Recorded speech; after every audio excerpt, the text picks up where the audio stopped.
গোসলে 3 ফরজ: কুলি করা, নাকে পানি দেওয়া, সমস্ত শরীর ধৌত করা। এভাবে আমরা আমাদের ছাত্রদেরকে পড়িয়ে থাকি যে গোসলে 3টি ফরজ। বলেন তো সবাই আমার সাথে, গোসলে 3 ফরজ: কুলি করা, নাকে পানি দেওয়া, সমস্ত শরীর ধৌত করা। এই হচ্ছে গোসলের 3টি ফরজ। তো এই গোসলের 3টি ফরজের পূর্বে কয়েকটি কাজ রয়েছে, যেগুলো কাজ অবশ্যই আমাদেরকে করতে হবে। 1 নম্বর কাজ হচ্ছে, শরীরের কোথাও যদি নাপাকি লেগে থাকে, কাপড়ে যদি নাপাকি লেগে থাকে, তাহলে অবশ্যই সেই শরীরের নাপাকি এবং কাপড়ের নাপাকি সাবান দিয়ে হোক, হুইল দিয়ে হোক, সেগুলো আগে পরিষ্কার করে নিতে হবে। এরপরে যে গোসলের 3টি ফরজ, সেই ফরজগুলো আদায় করতে হবে। তাহলে বোঝা যাচ্ছে এটাও একটা ফরজ কাজ। সর্বপ্রথম আমাদেরকে নাপাকি ধুয়ে ফেলতে হবে শরীরে কিংবা কাপড়ে।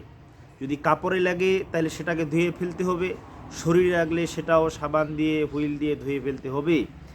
এরপরে যে 3টি কাজ, এই 3টি কাজ আমাদের করতে হবে।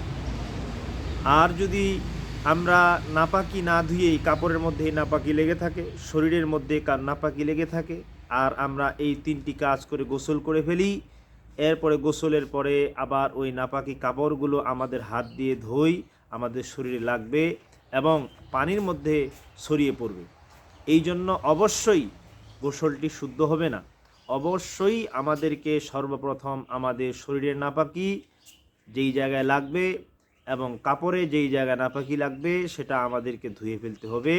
এরপরে আমাদের গোসলের কাজগুলো করতে হবে। হ্যাঁ, গোসলে উজু করে গোসল করা সুন্নাহ। আমরা এই সুন্নাহ পদ্ধতিটি অবলম্বন করব ইনশাআল্লাহ। আজকে এই পর্যন্ত। তো আমরা জানলাম গোসলে 3টি ফরজ: কুলি করা, নাকে পানি দেওয়া, সমস্ত শরীর ধৌত করা। এবং সেই সাথে আমরা জানলাম যে গোসলের পূর্বে নাপাকি যদি কাপড়ের মধ্যে লেগে থাকে, সেই নাপাকি আমরা পরিষ্কার করে নেব। আর শরীরে লেগে থাকলে সেই শরীরের নাপাকিগুলো আমরা সুন্দর করে পরিষ্কার করে নিয়ে আমরা গোসলের 3টি কাজ আমরা করে নেব। সেই সাথে আমরা যদি উজু করে গোসল করি, সেটা হচ্ছে সুন্নাহ।